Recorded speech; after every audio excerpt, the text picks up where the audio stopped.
Bien, espero que estén bien del otro lado. Aquí voy a hablar de un tema que me parece súper interesante y claro, uno piensa en demasiadas cosas y hay demasiados autores y demasiadas lecturas y demasiadas hipótesis y conceptos.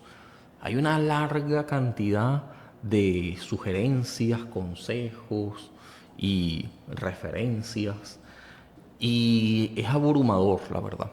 Es abrumador y a veces es de poco interés porque no parece muy práctico, no parece que sea algo que tenga directamente que ver con mi vida. No pareciera ser algo que sea digno de consideración o al menos, aunque importante, no sea urgente.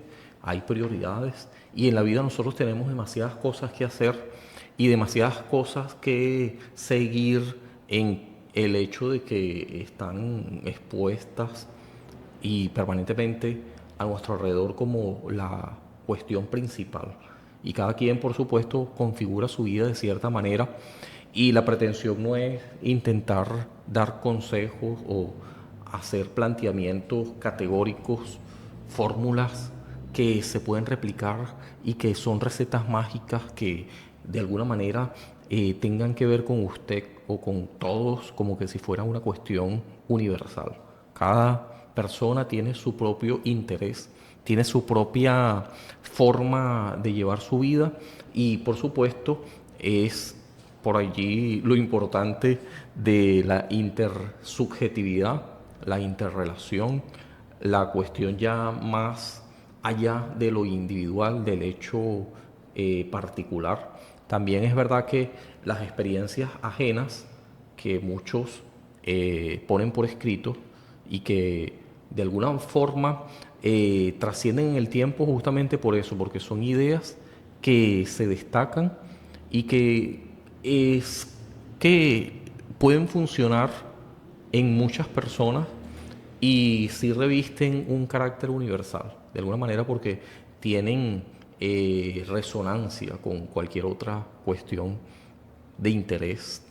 Justamente por eso empiezan a ser interesantes, porque son útiles, porque son prácticas, tienen una forma de aplicarse que revela lo utilitario, de cierta manera también, pero quiero hablar, y este precisamente es el tema que me mueve a hacer este vídeo, este otro episodio, son pragmáticos, son no solamente ideologías que pudieran parecer de esto eh, ideal, ya da la impresión de imposición, del deber ser, de la cuestión como finalidad, de aquello que tiene una pretensión de no tanto de inmanencia, sino de trascendencia. En tanto también se puede ver allí como esencial. El deber ser ya se puede perfilar como aquello que es necesario, no contingente, sino necesario.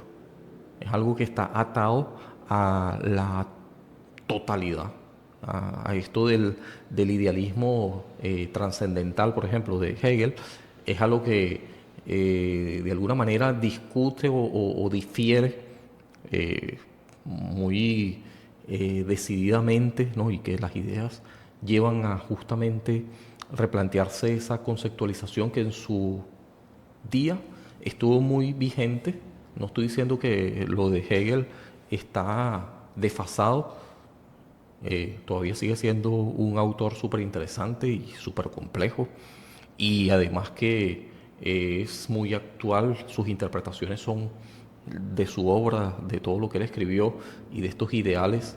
El idealismo alemán está lleno de eso.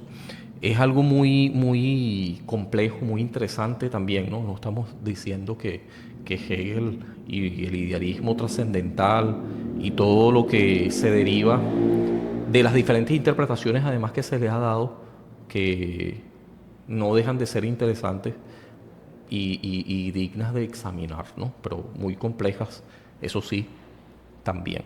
No son muy prácticas, no son un libro de autoayuda, no pretenden ser tampoco eh, inescrutables, pero sí que son bien complicadas de entender, ¿no? Si es que te atreves a leer de Hegel y aventurarte a descifrar, y hay muchas personas que lo han hecho y han escrito libros según la propia interpretación de ellos, y es muy interesante, es muy diversa la literatura eh, funcional, eh, digamos, traída como práctica también, aterrizándola a el lenguaje no tanto ya abstracto, eh, filosófico, como Hegel escribió muy oscuro, sino que también se puede ver que hay mucha intención de otros autores, una vez que lo interpretan, de aterrizarlo a nuestro propio lenguaje, ver cómo esto nos aplica también, lo de Hegel. Pero cuando hablamos de este, digamos, antagonista de Hegel, de cierta manera, ya vamos a ver por qué. Estamos hablando de la, ya les resalté eso hace un rato, pero bueno, toda esta introducción sirve para ver y considerar el fondo, el telón de fondo, que nos lleva a pensar de que la cuestión de la pragmática, del pragmatismo, aquí voy a cambiar un poco de cámara y quizás pueda ver aquí también, ¿no? Estoy tratando de soltarme un poco más y ver a la cámara, y esto puede servir también ya un poquito más como de interacción o contacto real con quien está del otro lado de la cámara, que yo creo pudieran estar más interesados en ver este contacto visual, y pudiera ser más sincero, ¿no? Aunque también voy a echar manos a mis notas y por eso voy a bajar la mirada, voy a estar todo el tiempo, espero que sin demasiado, eh, no sé, interrupciones, y que se escuche bien, que es lo que yo más quiero, ¿no? No tanto que se vea bien y que se escuche bien hablando de un podcast, es lo más interesante, lo más, digamos, puesto como relevante, que se escuche, que haya un buen audio. Y por eso yo me he esforzado con ensayo y error todo el tiempo. A veces sale mejor, a veces sale peor, a veces sale demasiado bien. Pero bueno, ya esto del idealismo alemán, de lo ideal, es una pretensión siempre del ser humano, ¿no? El perfeccionismo, o mejor dicho, y yo creo que esto suena más humano todavía, eh, que sea perfectible, que siempre tiende a mejorar. Y eso es lo que yo hago o me preocupo o intento por el audio, que se escuche bien. Pero bueno, dicho esto, y hablando de la psicología, y hablando de la filosofía, y mucho también tiene que ver con la ciencia, ya vamos a ver cómo estas tres disciplinas que vemos todo el tiempo, porque bueno, así están categorizadas, y se ve separación en una y otra, se ve una diferencia que no resulta ser tal cosa cuando la revisamos bien. Y esto fue lo que hizo, y esta era la postura del autor a continuación en su libro, muy interesante este libro, a mí me pareció súper, súper interesante, una, además, obra que fue escrita en 1890, de todas maneras es muy actual, y este autor que a continuación del que voy a hablar se llama William James, ¿sí? Así es que aquí estoy bajando mi mirada justamente para asegurarme de esto. Sí, de todas maneras, eh, lo importante aquí, más allá del año, más allá del libro, es las cosas que él escribió, el contenido del libro, por supuesto, que es muy amplio. Especialmente voy a enfocarme, esto me da risa porque justamente enfocar tiene que ver con la atención, y justamente, una vez más, es el título de uno de los capítulos, la atención. James plantea que esta se puede definir como nuestra capacidad de decidir quiénes somos no dependen de un decreto mágico, no dependen de una voluntad de poder que nos excede. Entonces, depende de nosotros mismos y él demostró eso y no solamente se puede ver allí el científico, el filósofo, sino también el psicólogo. Esto de cómo nuestros procesos mentales del ser humano se pueden vislumbrar, se puede apreciar en ellos cómo es un proceso y este proceso está muy en manos nuestras, ejecutarlo de cierta manera y todo se debe a que es verdad que hay un esfuerzo que debemos hacer, este esfuerzo sostenido que tiene que ver con la capacidad de estar fijando el foco o la atención en una temática, en una idea. Y ya vamos a ver que hay una cantidad de ideas a nuestro alrededor, estímulos, a lo que también en una obra muy contemporánea a nosotros, y vamos a ver cómo esto tiene mucho que ver, porque entre tanto ruido y la obra de la que les hablé, y no cité el nombre, pero ya lo voy a hacer inmediatamente, es de Daniel Kahneman, cuando él habla ahí hay un libro, por cierto, de este lado, en en la biblioteca, bueno, es una biblioteca muy precaria de libros, pero uno de los libros que hay allí es el Daniel Kahneman, entre otros, pero este es el que yo quiero resaltar aquí, ya vamos a ver por qué. Ruido falla en el juicio humano. Es precisamente porque hay mucho ruido a nuestro alrededor y ese ruido y toda esta información y todos estos estímulos están compitiendo, no solamente exteriormente, ¿no? De cómo nosotros podemos desarrollar estas ideas y todo tiene que ver con la atención que le decidimos, porque esta es una palabra clave, decidimos prestarle atención, concentrar nuestra atención en ello. Y por ser una decisión, no se debe a una voluntad de poder como la que hablaba, por ejemplo, Arthur Schopenhauer, y también porque nos excede, es trascendental y ya todo está como que de alguna manera mecanizado en el cosmos, ¿no? Vamos a decir que en palabras de Hegel, en la totalidad misma ya somos fragmentos indefensos de todo esto que nos excede. Entonces, precisamente es aquí donde la contradicción o contrario a Hegel, hay que decirlo mejor en esta fraseología, contrario a Hegel, es que este autor, James, nos va a decir que somos aquello que decidimos prestarle atención y no somos arrastrados o no deberíamos estar arrastrados. Esto sería un acto ya muy, digamos, en consonancia con un determinismo ciego del que no podemos hacer nada. Y justamente eso es precisamente lo que no está aceptando James. Es porque nosotros somos aquello que decidimos. Esta decisión es una determinación, no de un ajeno,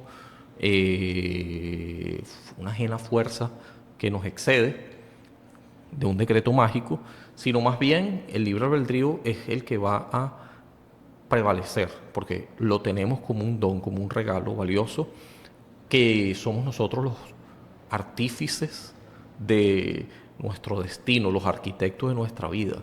Y esto no solamente se ve reflejado como palabras bonitas o frases hechas, sino más bien es cierto, es que el esfuerzo sostenido que nosotros imprimimos, que nosotros en función a la atención decidimos tener, entonces es aquello de lo que es precisamente por haberlo sostenido en el tiempo y haber hecho de ello nuestro baluarte objetivo principal que empieza a, de alguna manera, y por eso precisamente es interesante, a hacer nuestra identidad. Entonces, para James, la identidad no es una esencia fija. Esto también es importante saberlo. No es que estamos etiquetados o condenados a ser de cierta manera, porque nosotros no nacemos, y es precisamente lo que también contraría James, y esta conceptualización muy interesante que él va tejiendo y va descubriendo como consecuencia de una cosa llevar a la otra. Y es que entendamos esto un poco para entrar en contexto de este año donde él enarboló estas ideas y qué era lo que se tenía muy presente en aquellos días como verdad, al menos muy en la academia, muy aceptada en todos estos círculos y ya casi que culturalmente también se podía decir que en aquellos días se apreciaba la mente humana como una tabula rasa. Y esto precisamente es lo que John Locke, él como empirista, pregonó y pegó estas ideas. Estas ideas trascienden hasta nuestros tiempos, pero en aquellos momentos de James, de cuando él teorizó esto de los principios de la psicología, principios de psicología, tal cual así su libro, esto estaba muy en boga. Ahora, esto de que nuestra mente, esto de que sea una tabula rasa al momento de nacer y que producto de la experiencia se vaya edificando, tiene algo de cierto, pero no es absolutamente cierto. Así que nuestra esencia fija no está determinada por nuestro nacimiento, como que si fuera un innatismo que prevaleciera allí. Es decir, que la experiencia y la construcción que se deriva de ello en la medida que nosotros vamos viviendo, aunque eso es verdad, eso no quiere decir de que esto condicione, de alguna manera sí lo condiciona, por supuesto, porque nos impregnamos de lo que vivimos, de las experiencias que van sucediéndonos, y la palabra condicionar pudiera estar bien vista hasta cierto grado. Lo que sí no está bien es que uno crea, y este es precisamente la idea principal aquí, en el contraste que James tiene con Locke y la tabula rasa, es que no somos una mente en esta metáfora como que si de una eh, un recipiente en el vacío se tratara donde se puede ir depositando. Esa no es la idea que lleva a pensar justamente si sostenemos esa idea de una tabula rasa, de un recipiente vacío por llenar. ¿Por qué? Porque está la selección, lo que podamos hacer. En vista de nuestro entorno, no es que se va depositando a propósito sin que nosotros podamos hacer nada como un acto, no de estos que son impuestos por una voluntad de poder que nos excede, una vez más, que además no, justamente por estar determinados, no podemos hacer nada. Claro que nos condiciona, y esta es la idea que quiero ir cerrando, pero no nos determina. Esto de nuestros genes, de nuestra forma de vida, que tiene que ver con aquel lugar donde nacimos, y que no somos víctimas indefensos, y es precisamente esto donde nos hacemos responsables de nuestro entorno, de nuestro ambiente, de la ecología del desarrollo humano, si queremos hacer eco a Uriah Bronfenbrenner, que yo he hablado de él antes aquí. Lo cierto es que para James esta identidad no es una esencia fija, no es una esencia fija, sino más bien no es que nacemos predeterminados, configurados de cierta manera, sino, una vez más, nosotros podemos irnos construyendo. Y esto se hace diariamente.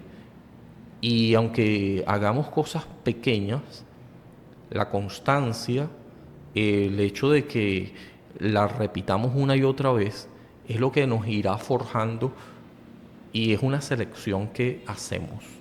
Es una selección, no está determinada. La atención voluntaria es precisamente un acto de creación. Y es muy, esto sí, individual. Es muy individual porque James decía que el mundo es verdad que nos bombardea con constantemente una cantidad de estímulos que están allí de manera caótica y estos estímulos son eh, allí puestos en el ambiente donde nos criamos, son muy poderosos. Son aquellos que en el universo de cosas que podemos aprender y del input, que precisamente es esta entrada cognitiva y la experiencia va de eso, ¿no? De ya, aquí sí podemos hablar de lo sensorial y de qué podemos introducir en nuestra mente y razonar en función de todas aquellas cosas que llegan a nutrirnos como aprendizaje, pero podemos, en medio de tanta información, de tanto caos, porque está allí desordenada, soy yo el que decide prestar atención. Estos impulsos, todos estos estímulos posibles que hay a mi alrededor, los múltiples yo que yo puedo desarrollar, es como que si yo en un universo pudiera recoger diferentes otras maneras de ser, en otro pudiera yo ser de otra forma. O sea, hay una variedad de configuraciones que yo mismo y en el camino me voy dando cuenta cuáles quiero adoptar y cuáles al mismo tiempo, por haberlas repetidas muchas veces, terminan dotándome de una identidad. Así que si fuéramos pasivos en todo esto, si fuéramos no agentes, sino pacientes, allí en un estado indefenso, sin poder hacer nada en medio de todos estos estímulos, seríamos una masa amorfa, porque no podemos darle configuración a nada, no podemos darle forma a nada. Eso es precisamente lo que amorfa significa, sin forma. Y que eso de moldearnos no fuera nuestra responsabilidad, sino más bien fuera arrastrado uno por las circunstancias. La capacidad de decidir quiénes somos, sin embargo, es precisamente dado por la atención. Una atención que decidimos, en tanto es voluntaria, al elegir dónde nos enfocamos, dónde ponemos nuestros pensamientos, dónde concentramos nuestra atención, un valor, un hábito específico se nos va pegando, se nos va con el tiempo desarrollando y podemos alcanzar niveles ya con este conocimiento, estos estímulos que decidimos prestarle atención, ya empieza a ser algo epistemológico, lo que conocemos, y esto no es una cuestión discreta, no es que se termine envolviendo en una pequeña cúpula y que no tenga nada que ver con otras formas de aprender. Esta configuración es producto de diferentes elementos, diferentes estímulos y experiencias vividas pasadas, presentes y que se van configurando y una tiene que ver con la otra, una mezcolanza. Estas configuraciones llevan a un aprendizaje, pero no es un aprendizaje fijo, es un aprendizaje heterogéneo y además es mutable, puede cambiar en el tiempo, puede trascender, trascender pero en medio o sosteniendo la inmanencia. Esto de la inmanencia es que el centro de nuestro aprendizaje en esta evolución que va progresivamente sucediendo, pero que además nosotros, justamente en el centro, esto suena muy antropocentrista y todo, pero la verdad es que si nos ponemos como protagonistas, y así debe ser, en relación a todo lo que en nuestro entorno vamos a encontrar en este ambiente donde hay muchos estímulos, protagonistas nosotros, por eso en el centro, debemos, y es una cuestión de saber que somos los únicos que debemos asumir esto. No puede hacerlo otro por nosotros. Así que cuando nosotros sostenemos en la mente, a pesar de estas múltiples distracciones, estímulos que están a nuestro alrededor, y podemos de alguna manera enfocarnos, y esto ya es, y esto lo sabemos por la neurociencia, estas intuiciones de James ya quedan bastante afirmadas de manera empírica, gracias a la neurociencia también, estos avances de la ciencia que ha tenido de manera muy, no diría yo completa todavía, pero más que en el caso de James, que carecía de los instrumentos, pero sí de una intuición que demostró ser correcta. Digo esto porque hoy sabemos que podemos controlar nuestros impulsos. Hay procesos mentales que nosotros ya tenemos como una condición innata de inhibir. Inhibir significa esta biología que ya hace que podamos rechazar, digamos, controlar o tener, justamente por eso, este, muy, la palabrita que se me está escapando es más bien, y esto ya tiene resonancia con esto de la inhibición, o inhibir o controlar, esto de autocontrol. Autocontrol que es algo que podemos hacer, no estamos arrastrados por la circunstancia, no deberíamos. Estamos alterando nuestra estructura cerebral todo el tiempo y, claro, condicionado por nuestro ambiente circundante, donde hay muchos estímulos, pero donde nosotros decidimos abrir o cerrar el grifo. Nosotros decidimos qué entra. Como esto, me estoy acordando aquí de la monodología de Leibniz. Él decía que las mónadas, esto por supuesto es una metáfora que es muy, vamos a decir, mmm, polémica, sí, de cierta manera. Las mónadas no tienen ventanas. Polémica porque aquí sí hay una forma de ver las estructuras universales y nosotros incluidos como una especie de átomos del universo. Pero bueno, esto es tarea para otro día. Pero sí, si las mónadas no tienen ventana, esto hay que explicarlo detalladamente para aquellos que no tienen conocimiento de eso, de la monología de Leibniz, ¿no? Pero me atrevo a usarlo porque cuando Leibniz decía no tiene ventana, es porque las ventanas no se pueden abrir por fuera, se abren por dentro. O sea, que si alguna ventana tiene la mónada y precisamente es controlada desde adentro, la manera de abrirlo o no tiene que ver más con lo que yo pueda y esté en mi juicio hacer. Si mantengo abierta la puerta o la cierro o la ventana, ¿sí? Para el aprendizaje. Así que esto ya nos va llevando a ver que la atención es una capacidad que nosotros podemos, en nuestra determinación propia, libre albedrío, podemos decidir qué entra, podemos decidir abrir o no la ventana, porque es que la ventana se abre desde adentro. Eso es precisamente para entender por qué usé la metáfora de Leibniz sobre la monodología. En fin, mi experiencia es aquello a lo que decido prestarle atención. O sea, si alguna experiencia tengo es porque no es tal cual como estaban ocurriendo las cosas a mi alrededor, sino fue aquello a lo que yo decidí prestarle atención. Esto es muy poderoso porque solo aquellos elementos que noto, que yo estoy poniendo mi foco en ellos, dan forma a mi mente, van configurando mi mente.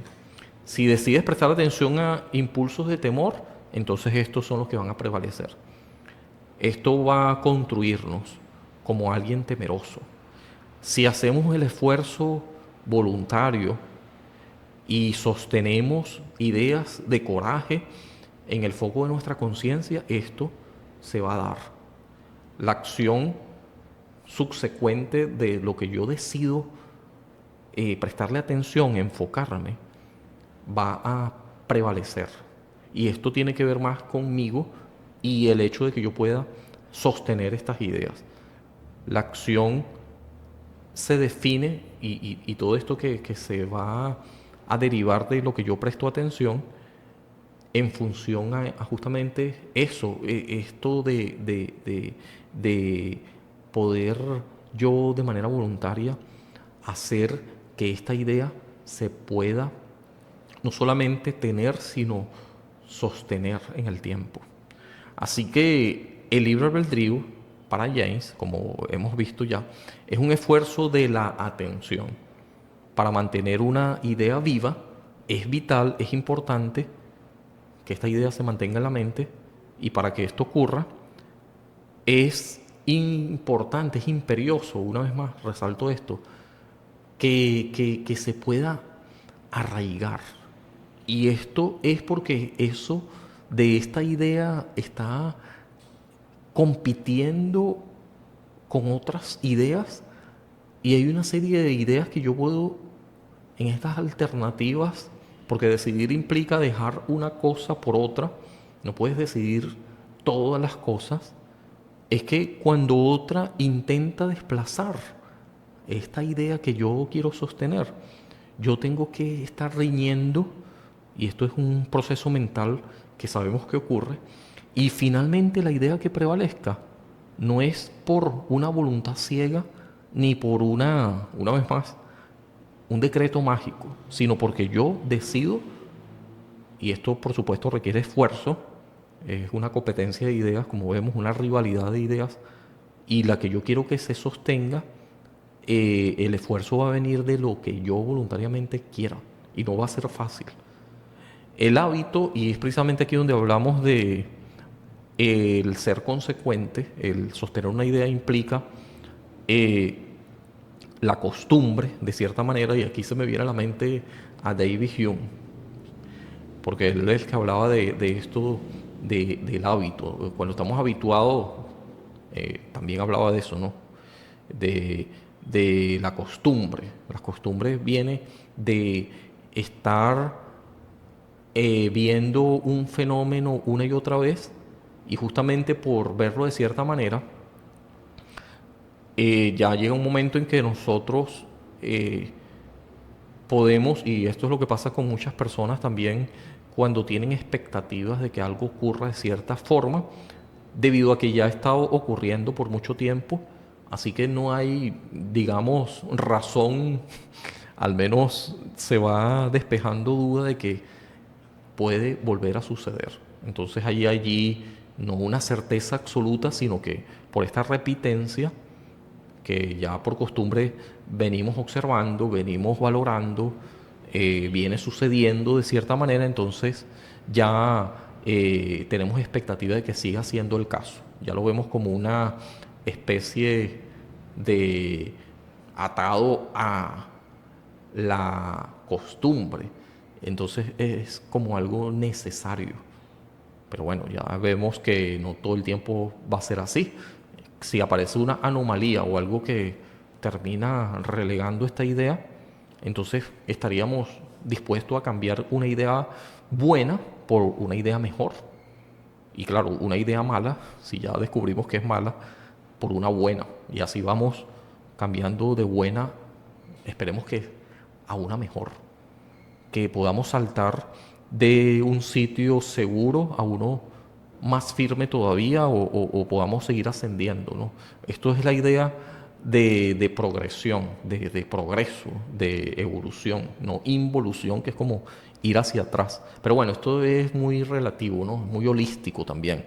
No es una flecha siempre hacia adelante. En el camino, por supuesto, en la ruta del aprendizaje, y por eso es más bien un proceso, ya vamos a hablar de eso, hay pues avances y hay En algún momento también uno sentirá que está retrocediendo.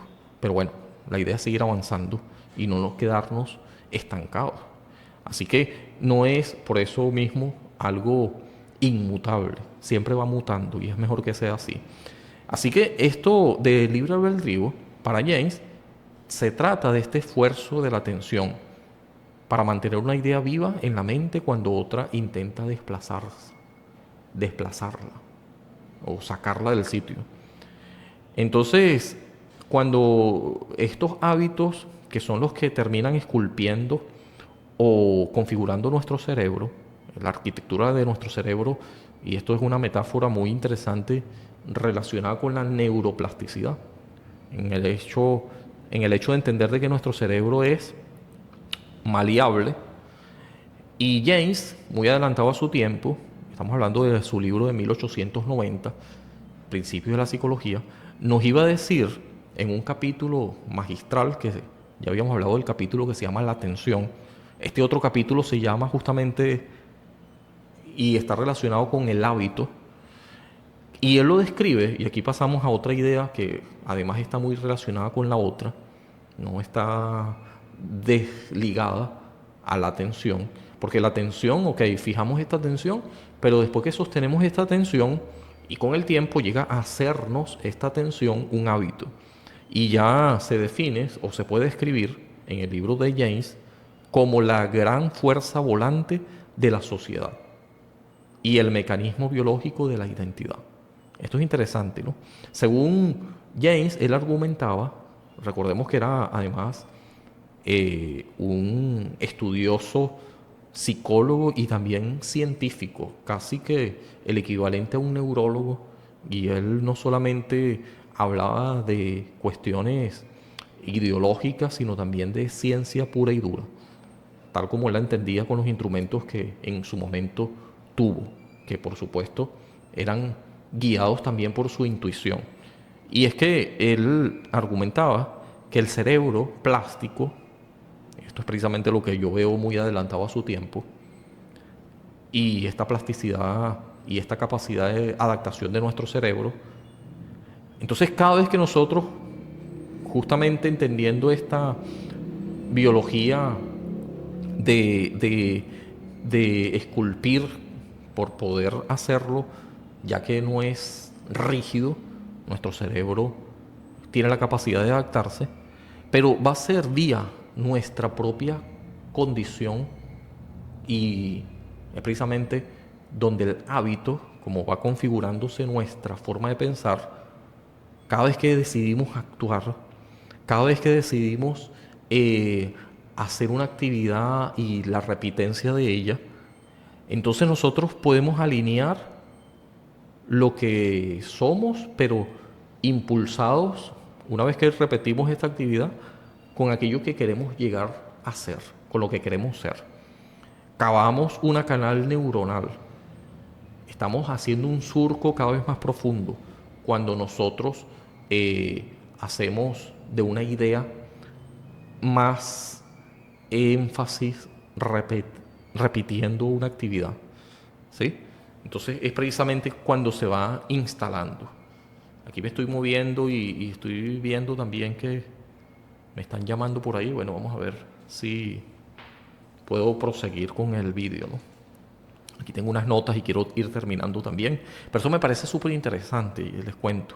Súper interesante. Voy a cambiar de cámara también, de enfoque. Sí, entonces como les decía, él, podemos notar aquí que al principio, cuando nosotros queremos sostener una idea, requiere un esfuerzo mental, como que si vamos cuesta arriba. Y es un esfuerzo enorme el que tenemos que imprimir. Una tensión que para sostenerla con esta competencia alrededor, estos estímulos, y más ahora con las redes sociales, bueno, nada, tenemos que enfocarnos demasiado bien y esto precisamente es una capacidad, sí lo podemos hacer, pero requiere esfuerzo, no va a ser fácil al principio. Lo cierto es que después de un tiempo y pasado esa cuesta arriba, entonces cada vez se va haciendo más, no digamos fácil, sino por precisamente convertirlo en un hábito, ¿sí?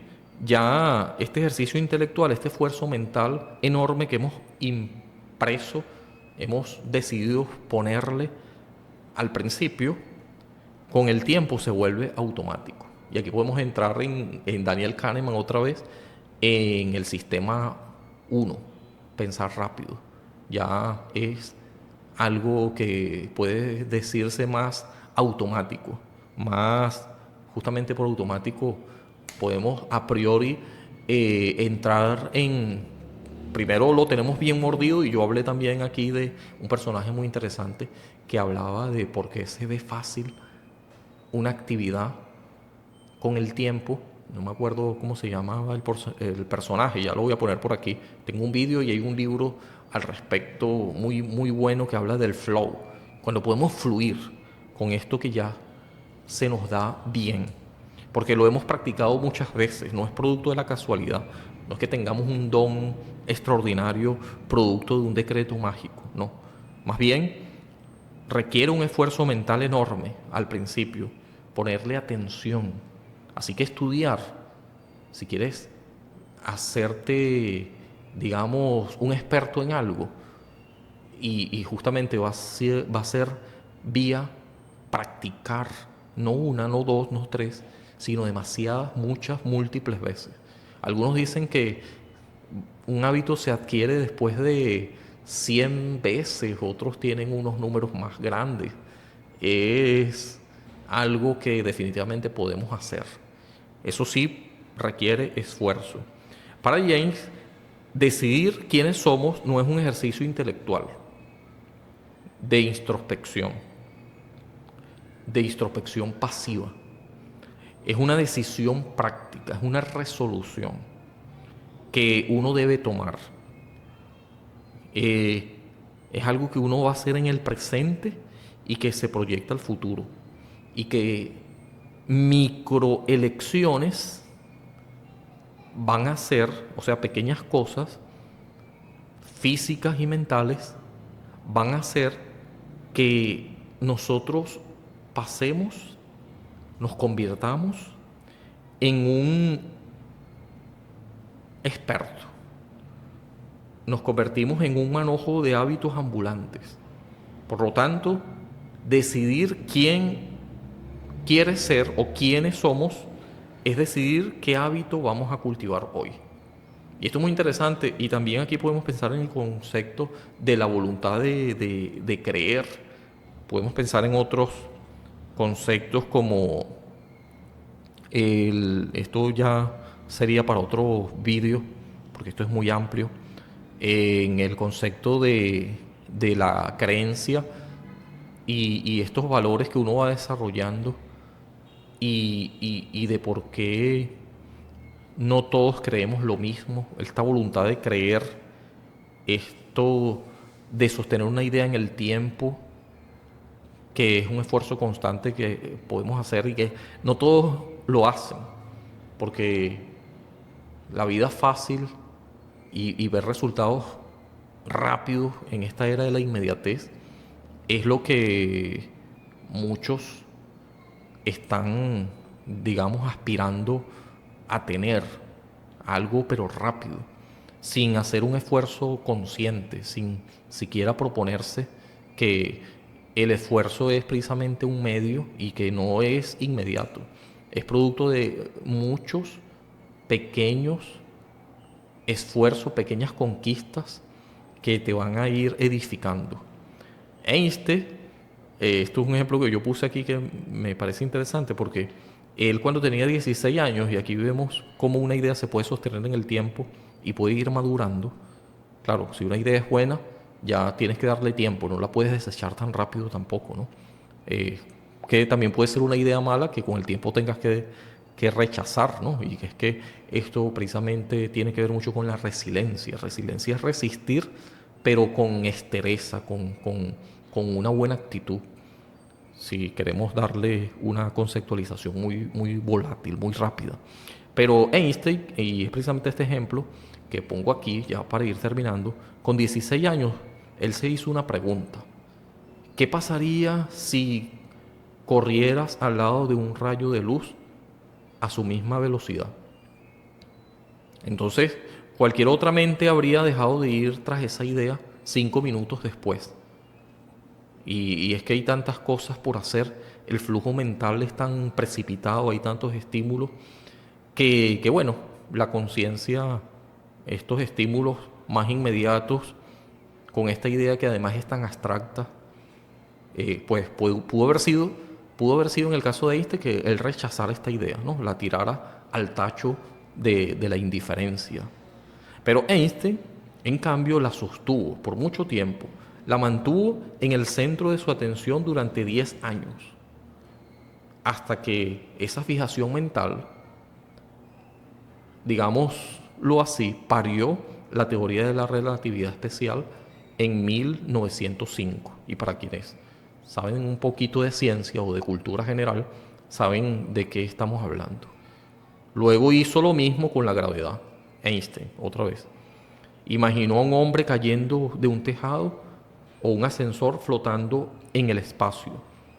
Idea que sostuvo esta imagen visual, este experimento mental, que precisamente lo que lleva a anclar esta idea a la conciencia, estos experimentos mentales, todo producto primero de la imaginación.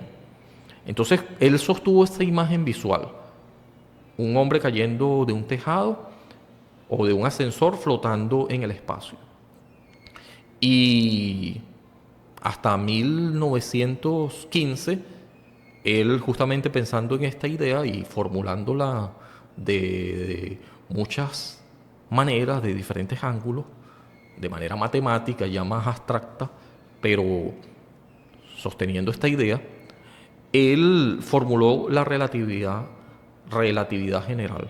El propio Einstein lo resumió de una manera muy, digamos, al estilo de James, diciendo, no es que sea tan inteligente, dijo Einstein, es solo que me quedo con los problemas por más tiempo.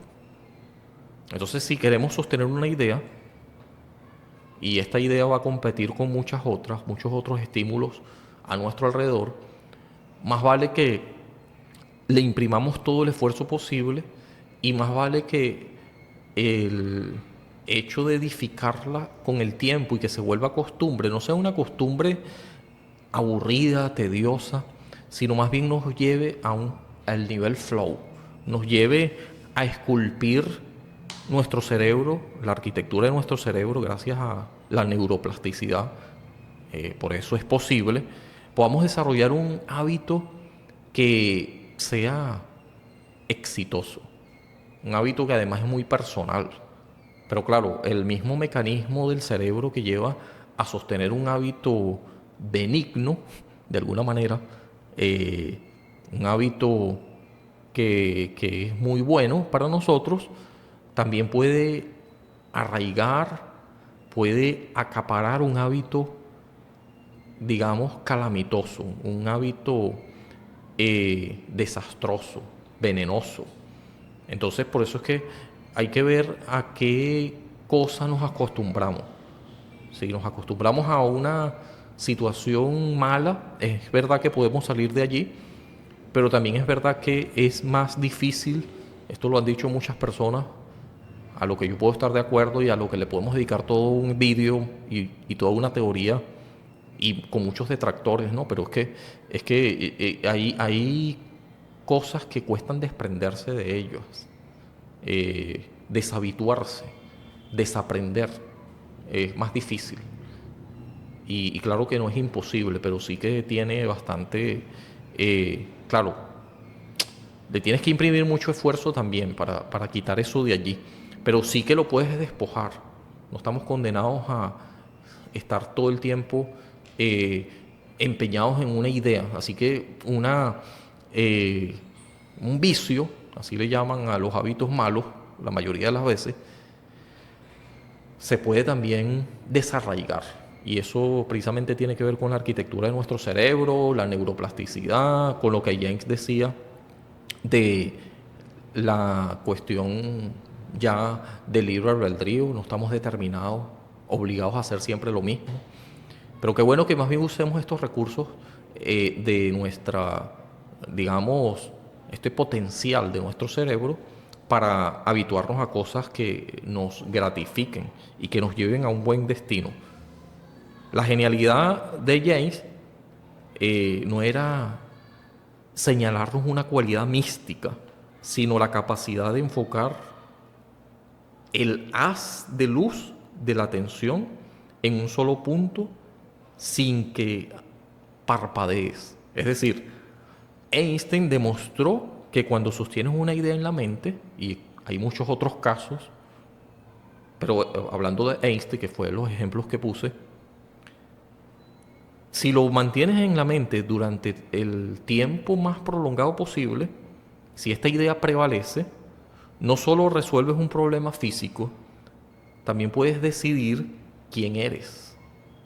Y esto es algo muy revolucionario en la psicología, en el pensamiento, muy alentador también en cuanto a nuestra responsabilidad de decidir dónde vamos a prestar atención y lo peligroso que es también al mismo tiempo si esta atención está enfocada en cosas que son banales, que no llevan a ningún lugar, o por lo menos no a ningún bien, ni a una prosperidad, ¿no? Sea como sea que tú llames eso, ¿no? Dependiendo de la configuración de cosas que tú adoptes como un valor. Pero el paso del tiempo es lo que va a hacer de que eso cada vez se instale, que se tome más en serio y podemos cambiar nuestra realidad. Podemos cambiar nuestra realidad y podemos cambiar la realidad del mundo también. Es que somos una parte del mundo, somos una parte de esta estructura, un elemento que puede cambiarlo todo. Y esto tiene que ver con el pragmatismo, el criterio de verdad. Para James, si la idea compite en nuestra mente, hay ideas que están compitiendo allí, más allá de que en nuestro exterior hayan muchos estímulos. Una vez adentro, nosotros que decidimos qué idea terminamos prestándole atención o de alguna manera cuál es la que queremos que evolucione, cuál es la que queremos que gane, cuál idea queremos que gane.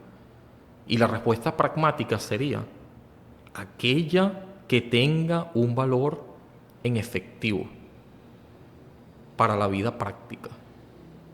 El pragmatismo entonces de James propone que la verdad de una idea no es una propiedad estática, no es una propiedad abstracta, sino un proceso. Ya les he hablado del proceso, por eso es que la enseñanza-aprendizaje es un proceso. Aprender no significa estáticamente y empeñadamente, de una manera casi que dogmática, no despegarse de un sitio. Esa no es la idea de que una idea prospere en el tiempo. La idea es que, y vamos a señalar esto, que esta idea sea la que mejor se pueda valorar para nuestra vida práctica. El pragmatismo de James va a proponer que la verdad de una idea no es estática, es un proceso. Una idea se hace verdadera si al ponerla en práctica, una vez más. Por eso es que el pragmatismo tiene que ver con no la utilidad, no el utilitarismo, no eso nada más, sino más bien lo funcional, lo que nos funcione a nosotros, cómo nosotros podemos organizar nuestra experiencia de manera que sea satisfactoria y que ésta nos permita actuar de manera eficaz en el mundo. Si una creencia, incluso una de corte moral, una de corte espiritual, mejora la existencia de un individuo, y aquí hablamos de esto, de la religión o de las creencias, experiencias religiosas y todo este tipo de cosas que no tienen una explicación científica y que son una conjetura, por eso, o sea, no la puedes negar, pero tampoco la puedes afirmar. Son muy subjetivas también, justamente por lo mismo. y que son experiencias que se deben a la interpretación, el cómo lo vivió la misma persona, el mismo sujeto. Se pone énfasis allí en el sujeto, en el que siente, no tanto en que nosotros, por no haber reconocido esa experiencia o haberla vivido, porque es difícil vivir una experiencia tal como otro la está describiendo, es que es imposible, ¿no? Cada persona vive su propia experiencia y la configura de cierta manera. Así que cuando alguien, un individuo, dice que tiene una experiencia espiritual que no se puede explicar, es una aporía también. Entonces, y eso mejora su existencia, la mejora ya no como colectivo, sino como individuo, si se siente bien, y le ayuda a navegar la realidad. Esa creencia posee una verdad pragmática legítima. Si la ciencia no lo puede comprobar y parece más bien algo como, eh, no sé, paranormal, algo que no se puede explicar, no quiere decir de que sea mentira. Probablemente, aunque no se pueda explicar, tampoco se puede negar, y es que no podemos negar algo que es algo muy individual. Esto me recuerda, por ejemplo, por eso estoy pensando aquí, en la fenomenología de Husserl. Justamente también tendría una idea muy similar, ¿no?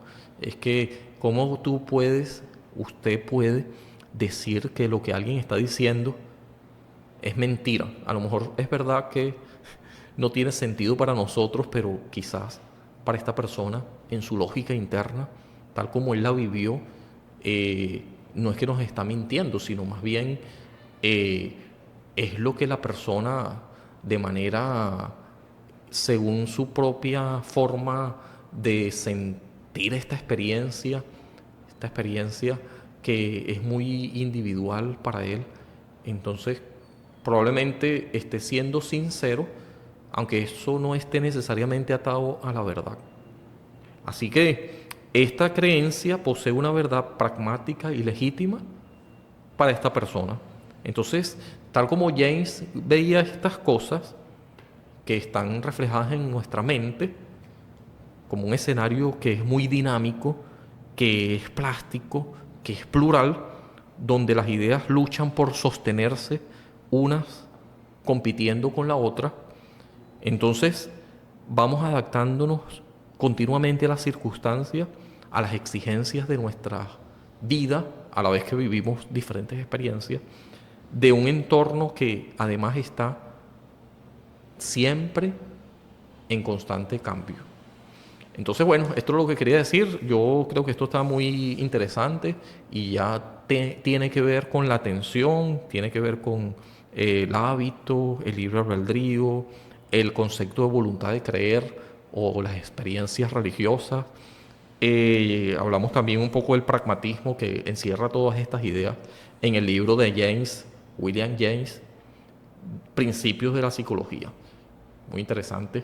Espero esto no haya sido tan aburrido para ustedes. Ya veremos cómo esto podemos matizarlo un poco y traemos estas ideas, muchas de las que no quedaron completamente explicitadas o explicadas en este vídeo, ¿no? Y que también tienen que ver con este libro de James, un principio de la psicología que además encierra filosofía, psicología, ciencia y todo esto tan interesante que a mí me gusta, y por eso es que me llama particularmente la atención, porque no está disociado, ¿sí? Son diferentes formas y manifestaciones de un mismo interés que es aprender, que es eh, buscar la forma de relacionarnos, la forma ética, la forma también de ir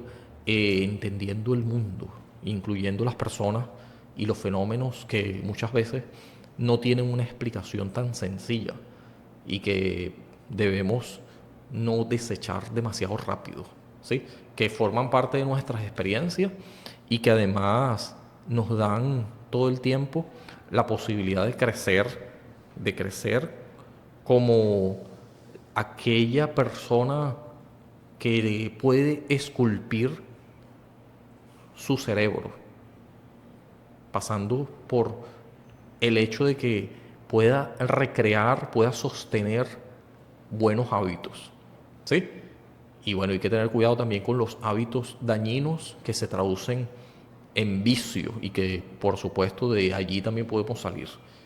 Muchas gracias por escucharnos, nos vemos otro día, chao chao.